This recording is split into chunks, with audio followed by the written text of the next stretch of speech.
আব্বা বাসায় চলো, আমি এই মেয়েকে বিয়ে করবো না। কি বলছিস তুই? বিয়ে করবি না মানে? এই মেয়ের সমস্যা কোথায়? সমস্যা আছে আব্বা।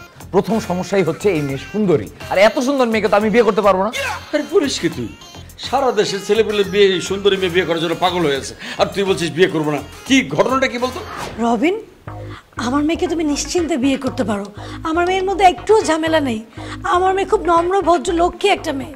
আন্টি, আমি আপনার মেয়েকে অবশ্যই বিয়ে করতাম যদি সে কাল হতো, কিন্তু সে তো অনেক বেশি ফর্সা আর দেখতেও অনেক বেশি সুন্দর। এত সুন্দর মেয়েকে তো আমি বিয়ে করতে পারবো না। Sorry aunty. এই একদম ফালতু কথা বলবি না। তোর মা মারা গেছে সেই কবে, তারপর থেকে আমি হাত পুড়ে পুড়ে রান্না করে তোরে খাওয়াইতেছি, আর তোর আমি হাত পুড়ে রান্না করে খাওয়াইতে পারবো না। তোরে বিয়ে করতে হবে, এই মেয়েরই বিয়ে করতে হবে। আব্বা তুমি কি চাও আমি যাতে বিয়ে করি, এটাই তো? আচ্ছা ঠিক আছে, আমি বিয়ে করবো এবং এই পরিবারেই বিয়ে করব, কিন্তু বড় মেয়েকে না, ছোট মেয়েকে। এসব আপনি কি বলতেছেন ভাইয়া?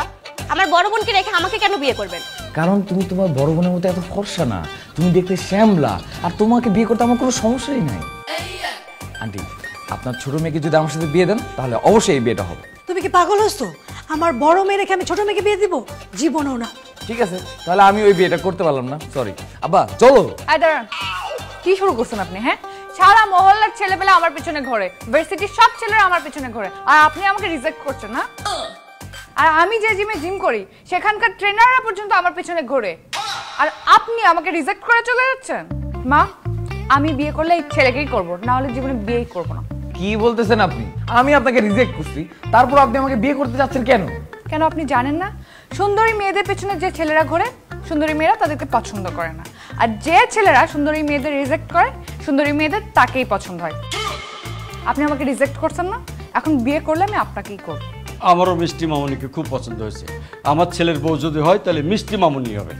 বাবা, মিষ্টি দেখতে অনেক বেশি সুন্দর, আর এত সুন্দর মেয়েকে আমি বিয়ে করতে পারবো না। আমি আসি, আল্লাহ হাফেজ। এই কই যাস তুই? তোর বিয়ে করতে হবে আর মিষ্টিকেই বিয়ে করতে হবে। এই যে আপা, আপনার কাছে কাজীর নাম্বার আছে? Call him. আরে আপা, তুমি এসব কি বলতেছো? আপনার বাবা ঠিকই বলছে, আমাকে না বিয়ে করে আপনি এখান থেকে কোথাও যেতে পারবেন না। মা, তুমি কাজীকে ফোন দাও। আঙ্কেল, আপনার ছেলেকে আমার রুমে নিয়ে আসুন, ওকে আটকে রেখে বিয়ে করবো আজকে। হ্যাঁ বড় মা, বড় মা, হেইয়ে টান দাও। হ্যালো কাজী সাহেব, হ্যাঁ তাড়াতাড়ি আমার বাসায় চলে আসেন।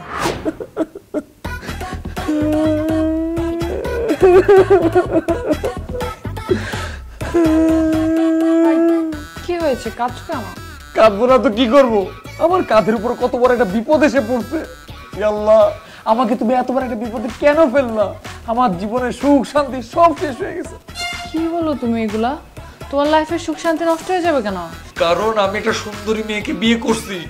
যাদের ঘরে সুন্দরী বউ আছে, যাদের বউ সুন্দর, তাদের জীবনে সুখ শান্তি বলতে কোনো কিছু আছে নাকি? আচ্ছা, সুন্দরী বউ থাকলে কেন সুখ শান্তি থাকবে না? কারণ সুন্দরী মেয়েদের চাহিদা অনেক। আজকে তোমার ওইটা লাগবে, কালকে তোমার ওইটা লাগবে, পরশু তোমার ওইটা লাগবে। আমি তোমার এত চাহিদা পূরণ করবো কিভাবে? দেখো, আমার এত চাহিদা নাই, তুমি আমাকে যা দিবা, যেভাবে রাখবা আমি সেভাবেই থাকবো। হ্যাঁ হ্যাঁ, নতুন বউ না, এখন তো কত কি বলবা। শুধুমাত্র 15-20 দিন যেতে দাও, তারপরে তোমার আসল চেহারাটা বের হয়ে আসবে। তখন তুমি আমার ঘাড়ের উপরে বসে আমার রক্ত চুষে চুষে খাবা। যাই হোক, এই তোমার বয়ফ্রেন্ড কতজন ছিল? কি বলতেছো তুমি এগুলা? আমার বয়ফ্রেন্ড কতজন ছিল মানে? ন্যাকামো করো না, বুঝছো? যেন কিছুই বুঝো না। তোমার মতো সুন্দরীদের ভার্সিটিতে একজন বয়ফ্রেন্ড থাকে, বাসায় একজন বয়ফ্রেন্ড থাকে, জিমে একজন বয়ফ্রেন্ড থাকে, মার্কেটে একজন বয়ফ্রেন্ড থাকে। মানে সুন্দরী মেয়েদের তো 15-20টা বয়ফ্রেন্ড না হলে তাদের চলেই না। এই তুমি সত্যি করে বলো তো, তোমার কয়টা বয়ফ্রেন্ড ছিল? দেখো, আমি অন্য মেয়েদের মতো না, আমি কোনো প্রেম করিনি, আমার কোনো বয়ফ্রেন্ড ছিল না। তুমি এত সুন্দর একটা মেয়ে আর তোমার কোনো বয়ফ্রেন্ড ছিল না? এই এখনো সময় আছে, আগে ভাগে বলো, কালকে আমাদের বাড়িতে কয়জন হামলা করবে? আমি কি পুলিশ ডাকবো? কি বলতেছো তুমি এগুলা? তোমার বাসায় কেন লোকজন এসে হামলা করবে? আরে বাবা রে, হঠাৎ করে তোমার মা আমার সাথে তোমার বিয়ে দিয়ে দিছে, তোমার সব বয়ফ্রেন্ডরা ছেঁকা খেয়ে গেছে না, এখন দেখা যাবে হঠাৎ করে ওরা কালকে আমার বাড়িতে হামলা করে ফেলছে। শোনো, আমার কোনো বয়ফ্রেন্ড নাই, আর তোমার বাসায় এসে কেউ হামলা করবে না, প্লিজ এসব বাদ দাও। ঠিক আছে, বাদ দিতেছি। তোমার মোবাইলটা দাও তো। এখন ফোন দিয়ে কি করবা? চেক করো তোমার মোবাইল। দাও মোবাইল দাও।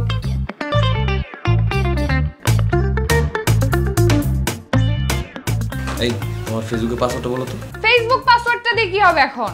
আমি তোমার স্বামী, আমি তোমার ফেসবুক আইডি পাসওয়ার্ড চাইতেছি, তুমি দিবা।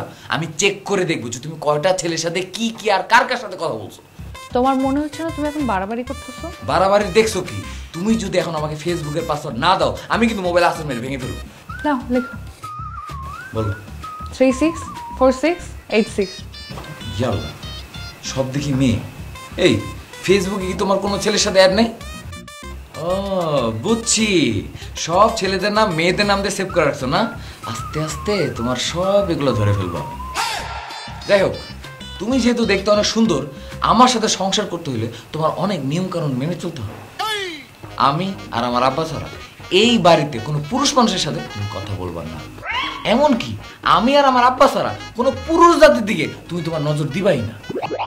আজকের থেকে তোমার স্বামী আর শ্বশুর ছাড়া তোমার জীবনে আর কোনো পুরুষ মানুষের স্থান নাই। জানলায় উকি মারবা না, বারান্দায় যাবা না, আর বাইরে যাওয়ার কথা তো মাথায় আনবাই না কোনোদিন। তুমি কি বলতেছো এগুলো? তাহলে আমি কি করব? সারাক্ষণ রুমের মধ্যে বসে থাকবা।